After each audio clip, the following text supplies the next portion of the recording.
Bienvenidos a Ciclismo sin excusas, el canal donde hablamos de ciclismo con pasión, pero siempre con los pies en la tierra. Hoy Isaac del Toro cruzó la meta a solo 6 segundos del ganador de la etapa. 6 segundos. Y aún así, no fue su nombre el que estuvo en boca de todos. Al final del día, se lo llevó otro corredor, con otra historia. Pero quédense, porque lo que de verdad importa hoy no es quién ganó la etapa, sino lo que Isaac acaba de completar. Una primera semana entera de su primer Tour de Francia, sin cometer ni un solo error. Si es tu primera vez por aquí, dale like ahora mismo y suscríbete. Así no te pierdes ni una sola etapa de esta historia que sigue construyéndose día tras día. Activa también la campanita, porque mañana arranca el primer descanso del Tour y hay mucho que analizar antes de que la carrera se reanude. Ahora sí, vamos al lío. Empecemos por el terreno, porque hoy explica casi todo lo que pasó. Malemort Ausel,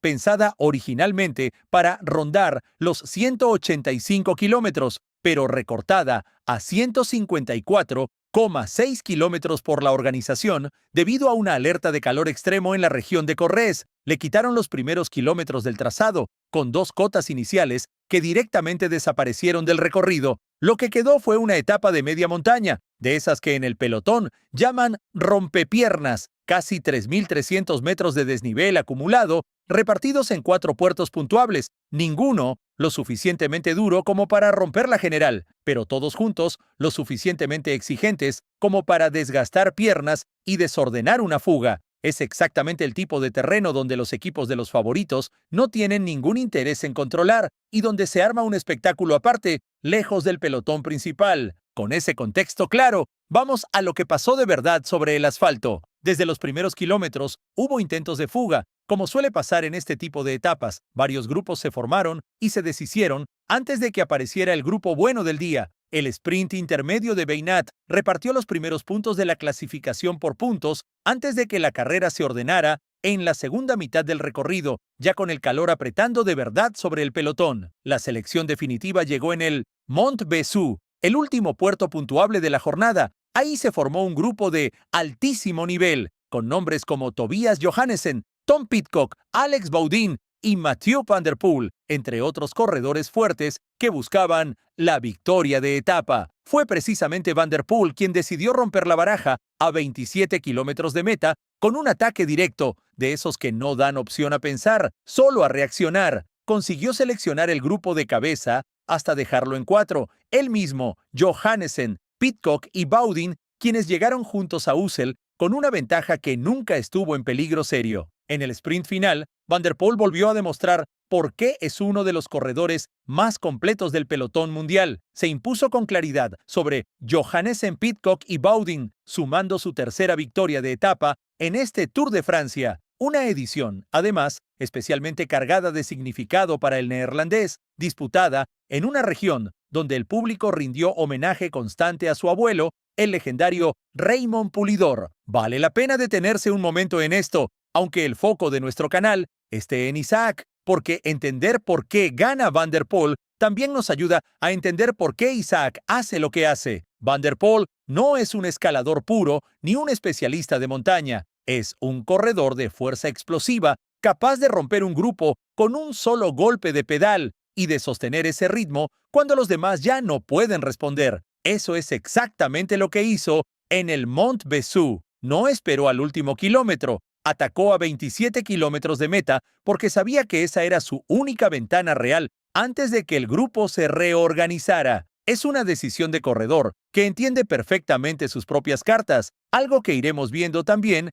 en las decisiones de Isaac conforme avance este Tour. Ese tipo de victorias, nacidas de una fuga bien gestionada y un ataque calculado, son las que le dan color al Tour en las etapas de transición, pero no cambian absolutamente nada del guión de fondo, que es el de la pelea por el podio en París. Y ahí es donde Isaac sigue firme. Mientras esa batalla se resolvía adelante, en el pelotón principal, la historia era completamente distinta. Y aquí es donde entra la parte que de verdad nos interesa contar hoy. Isaac, Pogačar, Vingegaard y el resto de favoritos rodaron juntos, sin ningún tipo de ataque entre ellos, gestionando el calor extremo y dejando que la fuga se llevara la etapa sin oponer resistencia. No había absolutamente nada que ganar en la general peleando por esa victoria, así que nadie del grupo de favoritos lo intentó. Isaac cruzó la meta en el puesto 13, a solo 6 segundos de Van der Poel, exactamente donde tenía que estar, dentro del grupo bueno, sin perder ni un segundo frente a sus rivales directos de la general. Con ese resultado, la clasificación general no tuvo ningún cambio relevante. Tadej Pogačar sigue de amarillo, con 2 minutos y 42 segundos de ventaja sobre Jonas Vingegaard, segundo, e Isaac del Toro se mantiene en el tercer puesto, a 3 minutos y 27 segundos del líder, exactamente la misma diferencia con la que llegó a la jornada. Además, sigue vistiendo el maillot blanco de mejor joven de la carrera, ya por quinto día consecutivo. Y aquí está la clave de todo el video, porque hay una lectura fácil de esta etapa y hay una lectura correcta, y no son la misma cosa. La lectura fácil dice, hoy ganó otro. Isaac no estuvo en la pelea por la victoria. No pasó nada especial. La lectura correcta es mucho más interesante. Isaac del Toro acaba de completar la primera semana entera de su primer Tour de Francia sin haber cometido un solo error. Ningún pinchazo mal gestionado, ninguna posición equivocada en el pelotón en los momentos de nervios, ningún susto en los sprints masivos, donde el riesgo de caída es más alto que en cualquier otro momento de la carrera, y ningún momento de pánico cuando el calor extremo empezó a pasarle factura a corredores con mucha más experiencia que él en esta distancia. 9 etapas, 9 días gestionados, con una inteligencia que muy pocos corredores de 22 años demuestran en su primera participación en el Tour. Y hay que ponerlo en contexto, porque Isaac no está corriendo este Tour con un solo objetivo. Está repartiendo su atención entre 2 misiones simultáneas cada etapa, defender su propia posición en la general y al mismo tiempo estar disponible para ayudar a Pogačar si la carrera lo exige, como ya pasó de forma decisiva en el Tourmalet, cuando ese ataque conjunto en los últimos kilómetros terminó siendo clave para que el esloveno se hiciera con el maillot amarillo. Cumplir esa doble función durante 9 etapas seguidas, sin que ninguna de las 2 misiones se vea comprometida, no es algo que se vea todos los años en un corredor debutante en esta carrera. Pensemos también en la foto completa del podio virtual en este momento. Isaac está por delante de nombres como Remco Evenepoel, Juan Ayuso y Paul Seixas, corredores que llegaron a Francia señalados como candidatos claros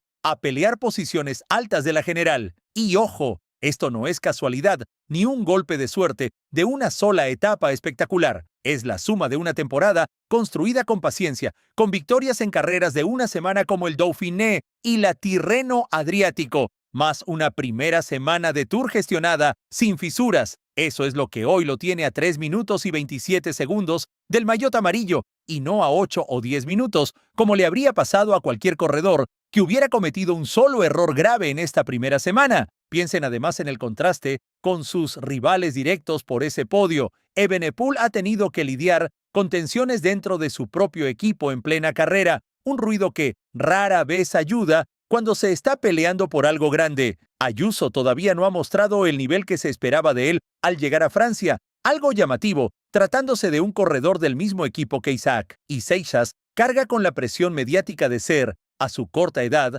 la gran esperanza francesa en su propio Tour, un peso que no es fácil de gestionar etapa tras etapa. Mientras tanto, Isaac simplemente sigue apareciendo en la meta, día tras día, en la posición exacta que necesita para seguir soñando con algo más grande que un simple papel de gregario de lujo dentro de UAE. Y no olvidemos el detalle que a veces se pasa por alto. Isaac llegó a este Tour de Francia como debutante, sin el cartel de favorito, que sí traían varios de estos nombres. Sostener un podio virtual durante 9 etapas seguidas, en esas condiciones, dice tanto de su nivel físico como de su cabeza, que a estas alturas ya no parece la de un corredor de 22 años en su primera participación en la carrera más dura del calendario. Mañana llega el primer día de descanso de todo el Tour de Francia, justo antes de la fiesta nacional francesa del 14 de julio. Va a ser el primer momento en el que Isaac y todo el equipo de UAE Team Emirates puedan parar de verdad,